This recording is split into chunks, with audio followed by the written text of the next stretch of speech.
This is With You in the Weeds. Do you ever find yourself stuck in between what you know to be true and what you actually experience? Or the difference between where you are and where you want to be? Well, if so, you're in the weeds. And like weeds, those tough places keep coming back. I'm Lynn Roush. And I'm John Tennant. As counselors, Lynn and I deal with those weeds all the time. Together, we designed this podcast because we want to be with you in those weeds, kind of like God desires to be with us. Now, that idea will change everything. So we hope you'll listen in and let us be with you in the weeds. Let's get started.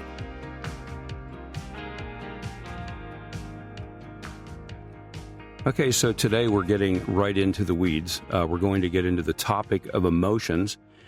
And here are the following questions that we're going to address. First of all, what we want to talk about in this podcast are what are emotions?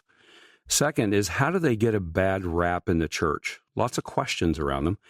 Third thing is why might we find ourselves resistant to working with them, thinking about them, dealing with them, etc. Fourth is why can't we just ignore them? What happens if we do? And fifth, how do we begin working with them? So we're going to jump right into it. What are emotions? And Lynn, you're going to jump into this with a story that we've talked about. Yeah, so as we've been preparing for today's podcast on emotions, I recalled this story that I thought really fits with how we want to describe this to our listeners. So my mom was in town visiting, and I was taking her to the airport. And on the way to the airport, we're driving along, and all of a sudden, the radio starts going out in my car. All the lights come on the dashboard, the engine light, the brake light, the battery light, and it's just flashing. But then it kind of restores and goes back to normal. So I keep driving. But with all the lights going off on my dashboard, I thought, okay, something must be wrong here. So I pull over to the side of the road, call my husband. He comes and meets me. I take his car to the airport. Was he mad? No, he was very helpful that day. That's so good. He rescued us. But come to find out after AAA, comes and tows the car, that the alternator had gone out. And had I tried to continue my journey with my mom on the way to the airport, we would have broken down on the side of the road. It would have been a bad situation. And so I'm really thankful that all those signals, all those lights on the dashboard went off, because it was cluing me that something was wrong with the car. And we think that looking at our emotions kind of like an emotional dashboard is a really helpful analogy. So why is that, John? Why is that such a helpful word picture for us? Yeah, I'll pick that up. I'm just glad that your car finally got restored and you got rescued, but because you would have been stuck with your mom on the side of the road. I love my mom, don't worry. I know. So just like an engine has 1,000 working parts that are in play that we are totally unaware of, like when we push the gas pedal, slow down, shift, etc. That is all happening without us thinking about it.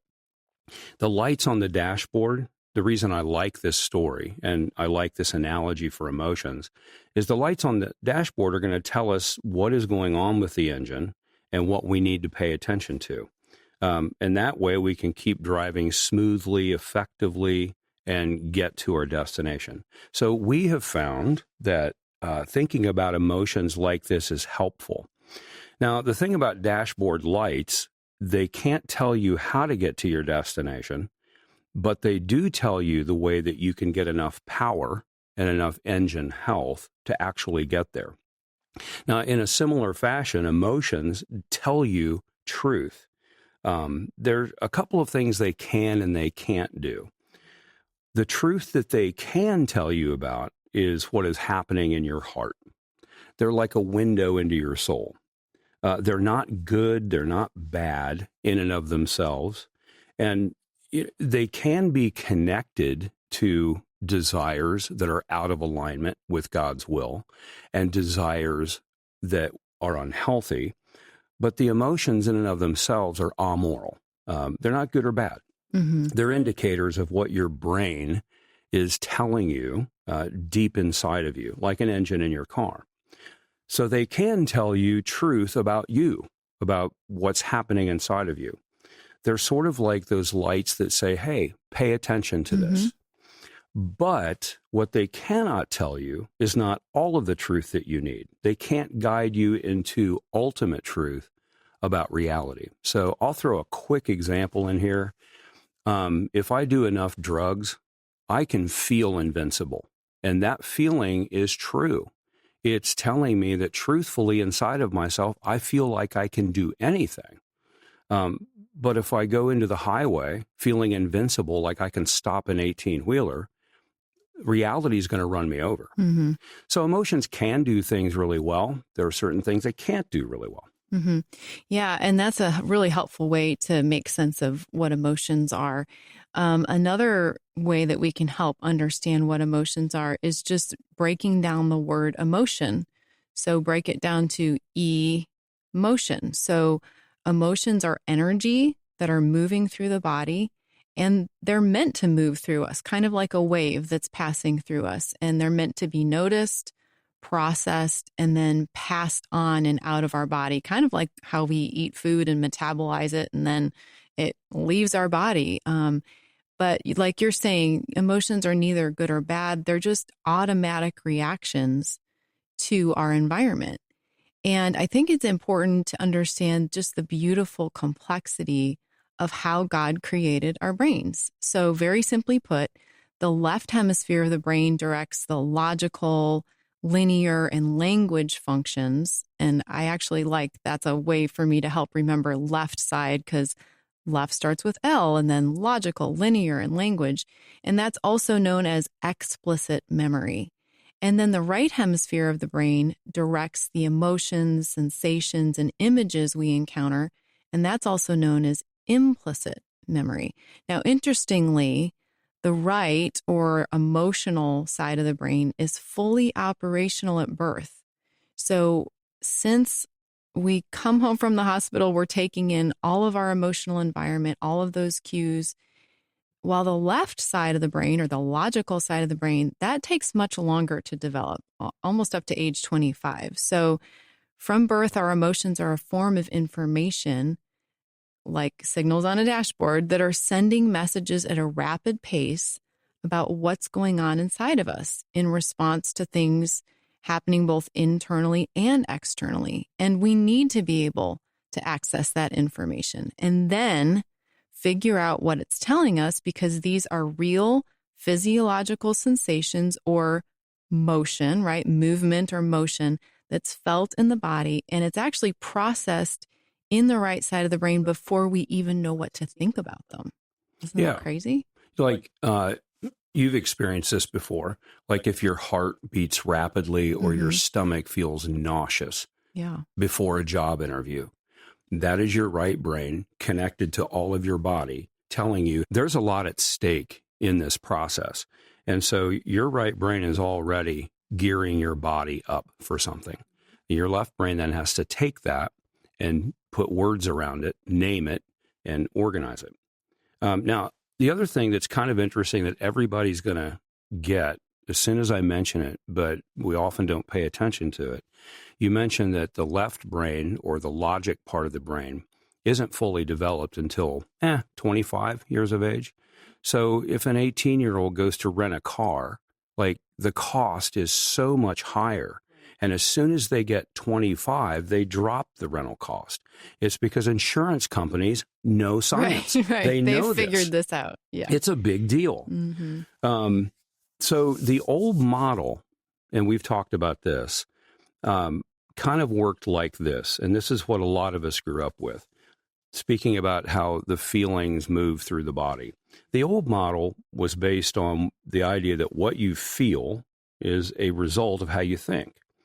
So if you just think the right things, you'll feel the right things, or you'll be able to control how you feel. That's the old model. So now we've had 2 decades of brain research, and there's a new model, and it's telling us that you feel and you know something before you actually intellectualize it and think about it. So think of your left brain that does all the cognitive stuff, on, off, 2 + 2 = 4, linear, logical. If this, then that. Think of that part of your brain as like a local thunderstorm.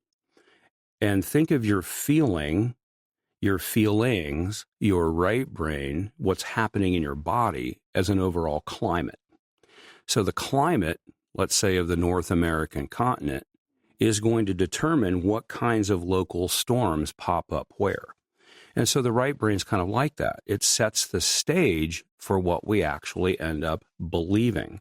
So that's why if you hear people say, well, just believe the right things, and then your feelings will fall into place, it just doesn't work that way. Because as you mentioned, ever since the crib, our right brain, like a film camera, has been recording everything and drawing conclusions about it. Interpreting automatically, and then it's lodged into what we call neural networks. Neurons are brain cells, and they network together. So there's a phrase in our industry, Hebb's law of learning. What fires together wires together.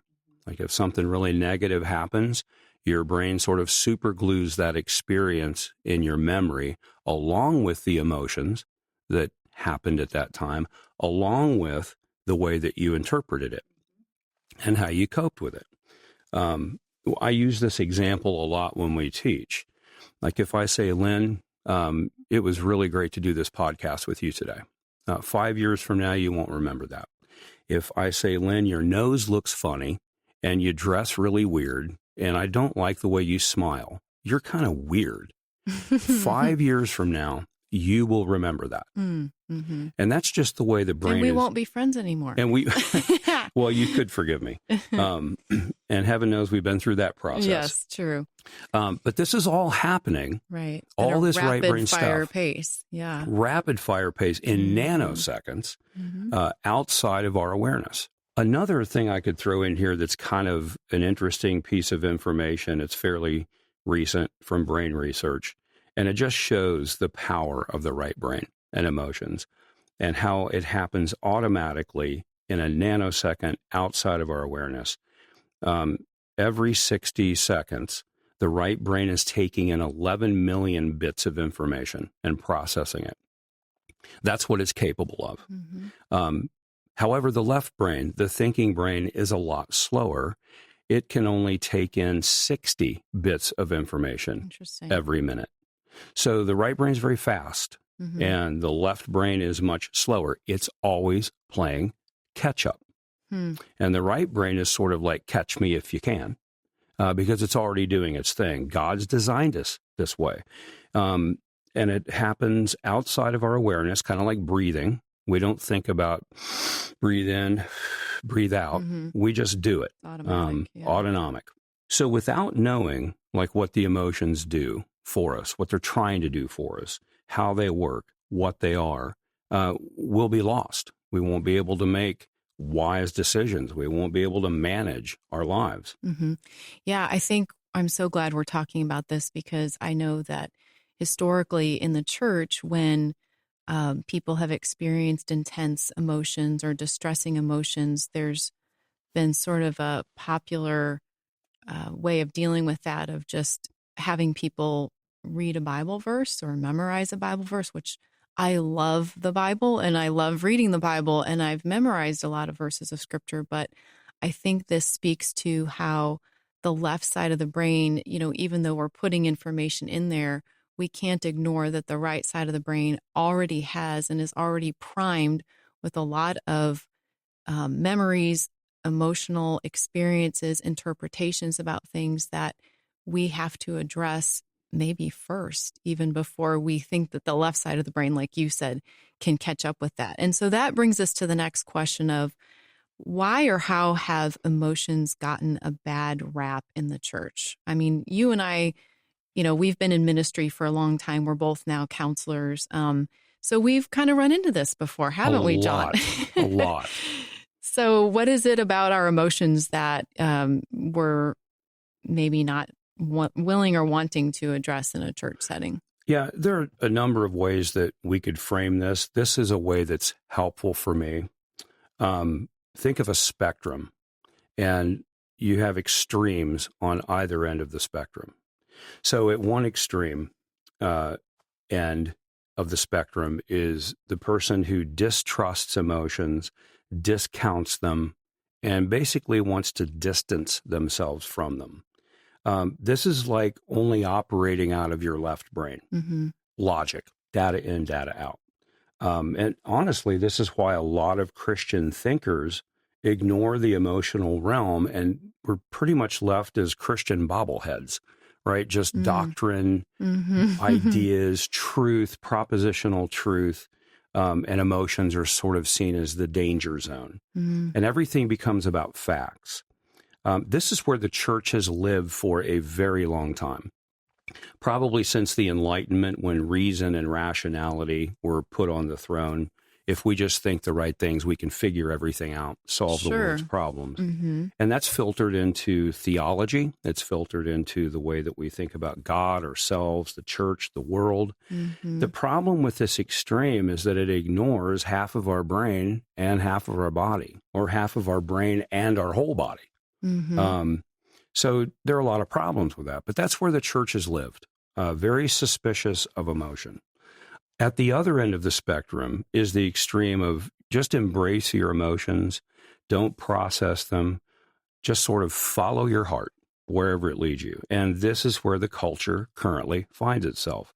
To the degree that pastors and theologians push back on this because of the problems it creates, I would fully agree with them.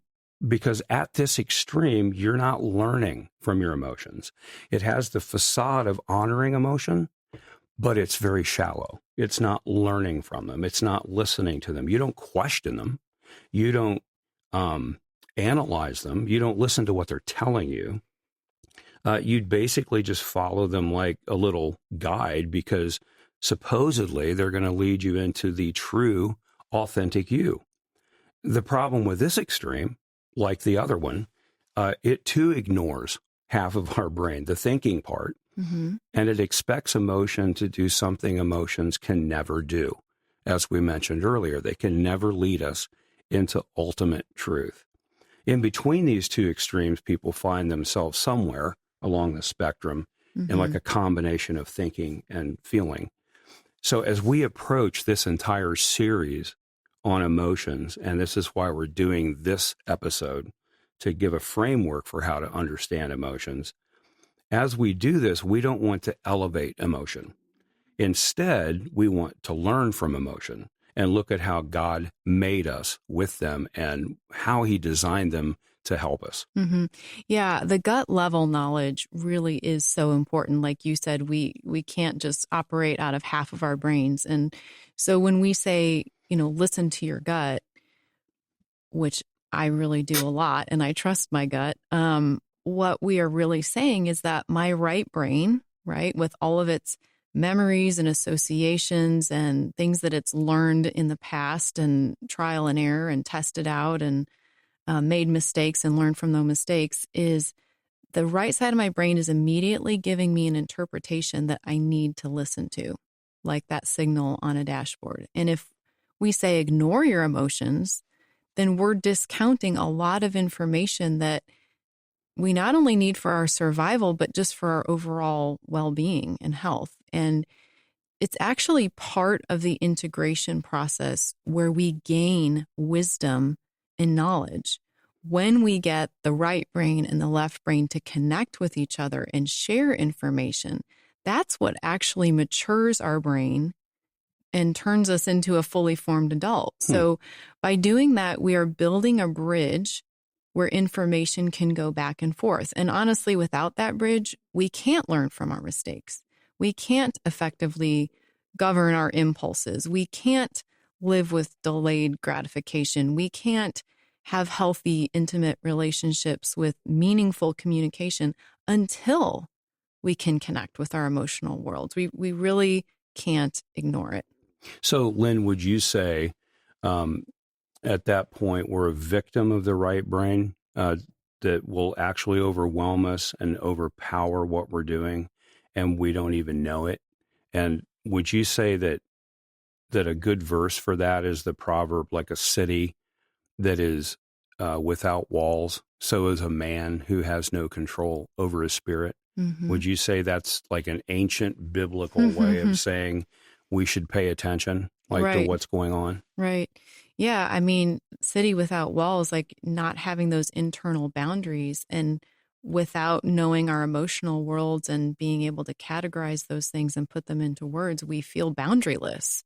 And Hmm. I think that's a great proverb to bring up there. So, yes. So you and I know that people are often resistant to working on their emotions. We run into this a lot. And so why do you think people are resistant to talking about their feelings? That's a really big topic. Yeah. I'll throw a couple of things out there that I think are pretty common. Number one, people are afraid to feel. Mm-hmm. They really are afraid that if they feel certain things, those feelings are going to engulf them and they won't be able to survive feeling it. Yeah. Like they're going to implode somehow. It's going to totally overwhelm them. Now, a lot of this comes from childhood. When children feel emotions, just think of a boogeyman, right, in the room at night. That's not just I think I saw a shadow and I'm kind of scared of that. They literally experience that emotion as this thing is going to consume me until they go get mom and dad. And mom and dad come in the room with them and say, it's okay. We're here with you. The parent regulates the emotion for the child. If that doesn't get built in early on as a category, you literally grow up into adulthood without that category. And so when you experience anxiety or fear or things like that, negative emotions, you literally are thinking kind of like a little kid, like, I can't survive this. So honestly, people are afraid of experiencing their emotions. You know what? Let me jump in there too, because going back to the proverb of a city without walls, what parents are giving them is internal boundaries and internal structure for understanding what is happening inside of them. And without that, everything does feel big and overwhelming, like a city without walls. There's no boundary around their emotions. So all of this is being processed rapidly. Kids are learning this at an early age. So yeah, tell me a little bit more about mom and dad and the influence that they have on us in our childhood. Yeah.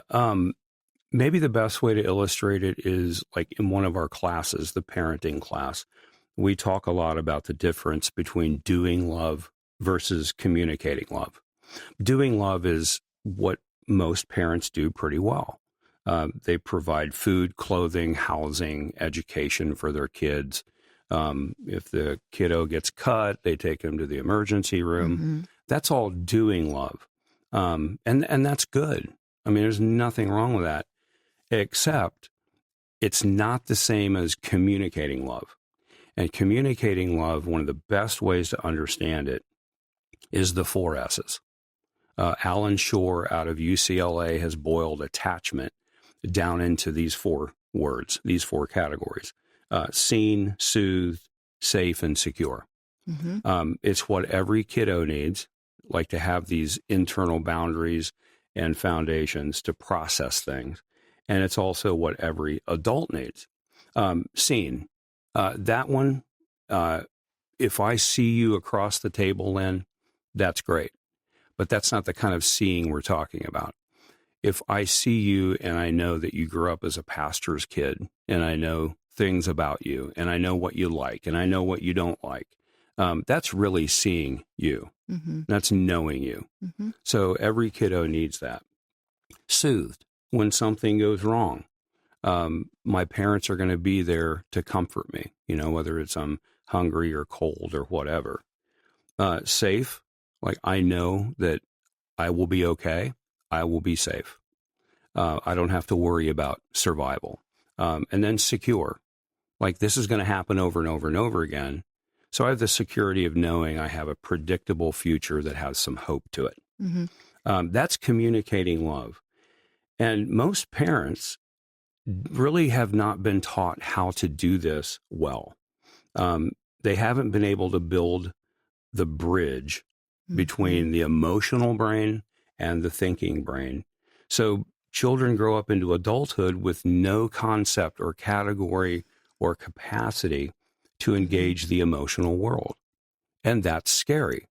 It's kind of like if I buy a car without power windows and a radio, but it has brakes, like I can still get to where I'm going, have a good time. Maybe I can't easily roll the window down. I have to use my muscle. Maybe I can't listen to the radio. It might not be as fun. But if I have brakes, I can stop the car. Without building into ourselves early on the capacity to process right brain emotion, it's like a fast car with no brakes. You can make it until you need to stop. Really scary stuff. And that's what I find in a lot of my clients. They're scared of experiencing their emotions because they're not used to it, or they don't see the value in it. Yeah. But I think what we're talking about is just that we can't ignore our feelings because if we do, they're going to come out sideways, kind of like a weed popping up through the crack in the cement, right? I mean, they're there since birth. We have to learn how to process them, deal with them. We may not have had parents that were very adept at that. They might have been dismissive. They might have been punishing or punitive when we expressed a feeling. A lot of people just grew up not believing that they had the permission to feel anything. And then they end up coming to us with like 50 years worth of feelings that have never been labeled, named, processed, dealt with, passed on through their bodies. Well, and you know this, and I'm jumping ahead a little bit, but it fits here.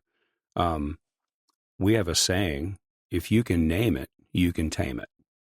Like literally, if you can name an emotion, you put a category to it or a label, like all of a sudden, and I don't know how this works, I just know it works.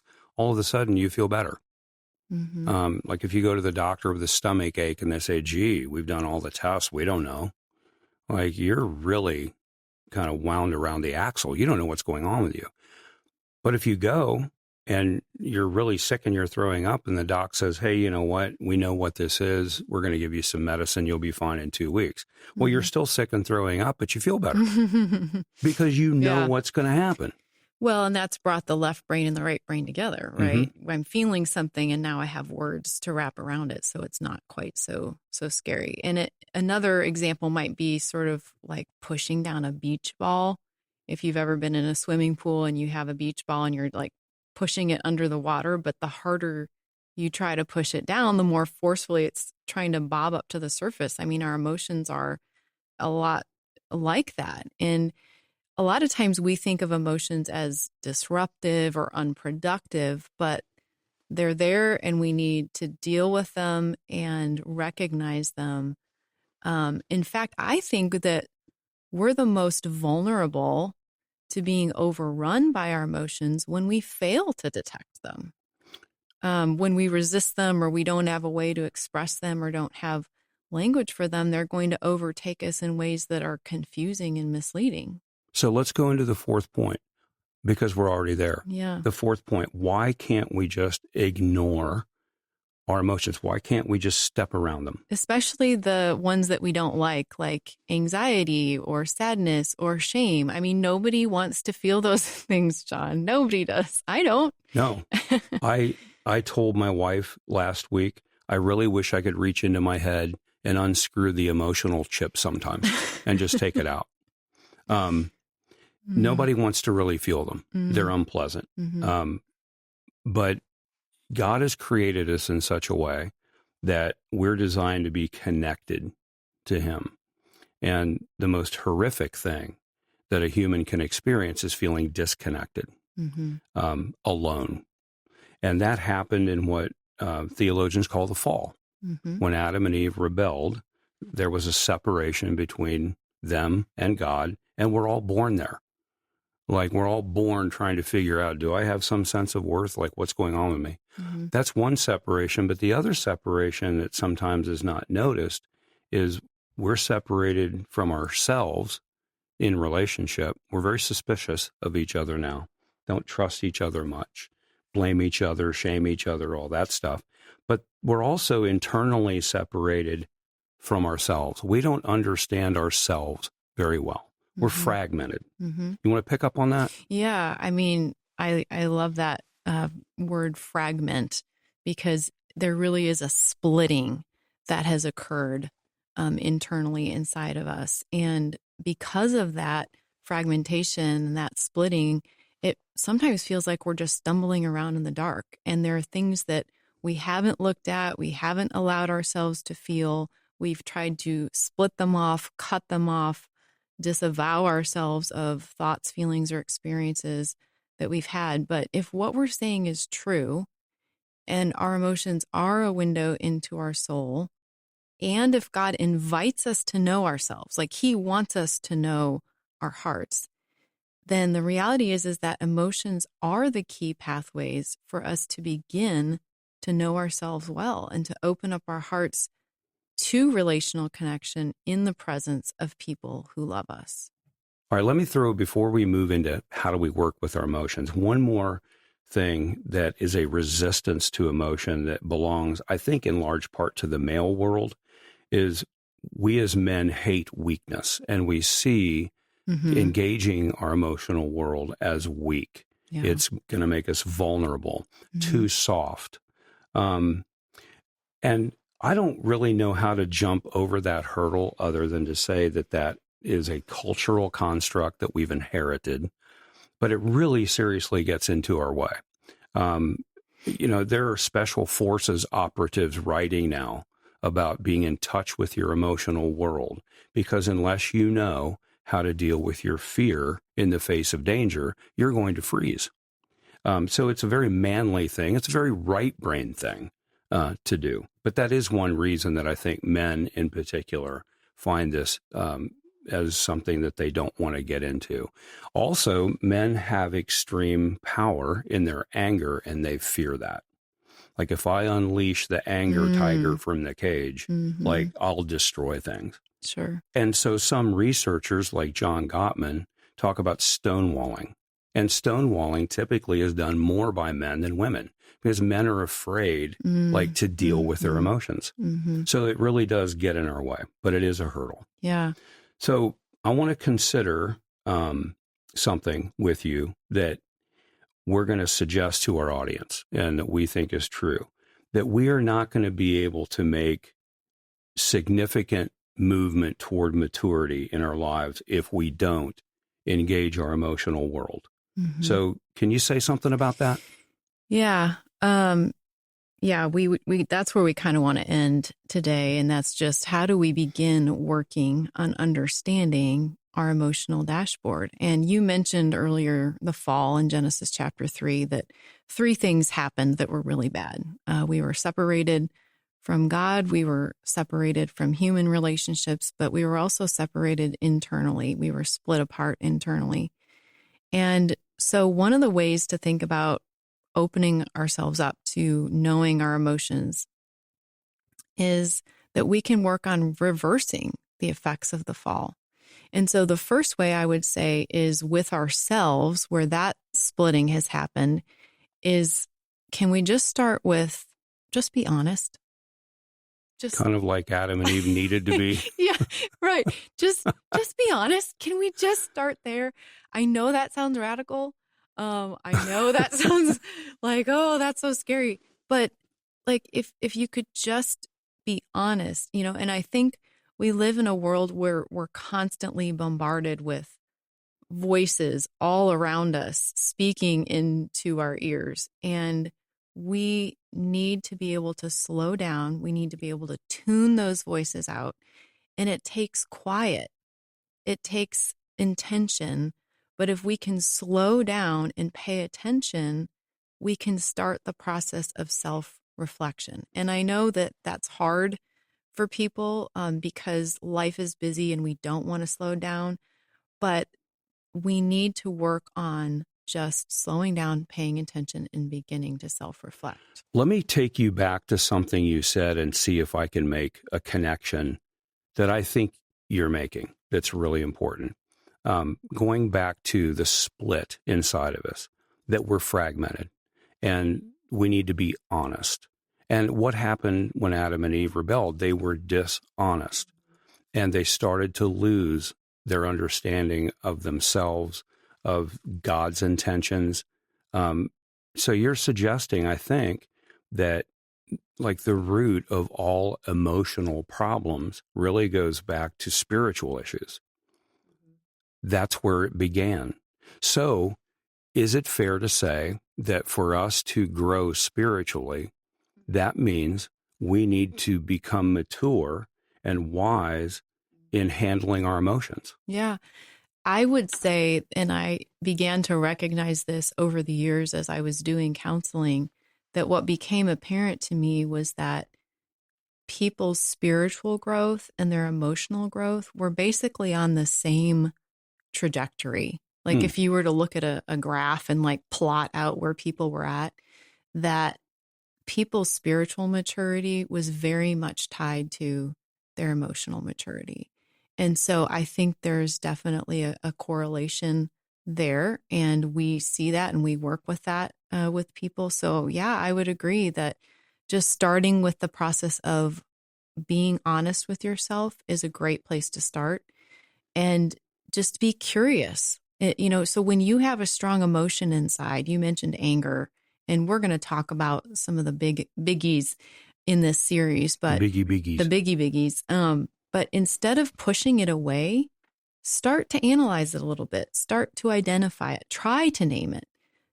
Maybe get a feeling word sheet, look online. There's lots of them out there. We keep them in our offices, Tons of them, as because we're always handing them out to our clients. But just start by identifying those big emotions. There are actually 6 universal feelings that researchers have identified that every human being has. And this goes across culture, across continents, across the entire human race. And those big 6 emotions are sadness, fear, anger, happiness, surprise, and disgust. So those are the big 6. And under each of these major categories, we have hundreds of variations and levels of intensity of these emotions. Those are just like the big categories. But underneath those, we can get all the way from a low intense feeling to a much more intense feeling. So if you're a human, you're going to have and you're going to experience these feelings. And so you start by being honest, and then maybe start to make some connections from your feelings to thoughts or beliefs or deeper desires. But here's the main point I want people to hear is that no matter what you're thinking or feeling, or whatever negativity you may ascribe to what you're thinking or feeling, we are free to be honest with ourselves. We have that freedom because God invites us to do that. And He already knows us, but He wants us to know ourselves. I love the passage. It's one of my favorites, where David in Psalm 139 begins the psalm with a statement: God, you have searched me. You do know me. And then he ends the psalm with an invitation: God, search my heart. Mm-hmm. He's engaging in the process. Mm-hmm. See if there are any hurtful ways in me. Try me. Mm-hmm. Like probe and investigate me and see my anxious thoughts. He's asking for that. Mm-hmm. So we can bring those feelings into relationship with God, because like God has taken... Because He already knows. Yeah, He already knows, and God has taken the notion of good enough off of the table in the gospel, and He's with us, and He's saying, come closer. I already know. Mm-hmm. I get it. Yeah. So we start by being honest with ourselves, and then you're saying, let's be honest with God. He already knows. He's already searching our hearts, and He's engaging in that process with us. And then I guess the last thing would just be bringing our feelings into relationship with other safe people, with people who are willing to get in the weeds with you, right? These are people who know that they have weeds too, that they can't pull themselves, that they don't know what to do with, that keep showing up. And it's really in relationship that we have that chance of connection where we can be seen, safe, soothed, and secured, like you mentioned earlier. Those 4 S's, they don't go away. even as we go into adulthood, do they? No, they don't. They're always there. I find that sometimes people can get kind of stuck thinking there's no one in my life that's safe. And quite frankly, sometimes there are good reasons for having that concern. But we can get really stuck if we constantly scan looking for someone who's safe. We can become quite isolated in that and almost use it as a defense mechanism for not engaging. Sure. So one of the things I like to tell my clients is if you can't find someone like that, can you become a person like that? Like, do this with God. Do this with your counselor. But try and become this for somebody. There's a passage in 1 Peter, and it says each one of us has been given a special gift, and we're serving up grace. We're stewards, he says, of the manifold grace of God. Like we're waiters and waitresses serving up the grace of God. So that can be a place to start as well. Yeah, and we just need to remember that, God is with us in this world, no matter how ugly it may feel to us. And God is with us in the weeds, right? He sent Jesus to be with us in the weeds of life. So this is a process that we know we are not alone in. We know that we can find other people to help us in that.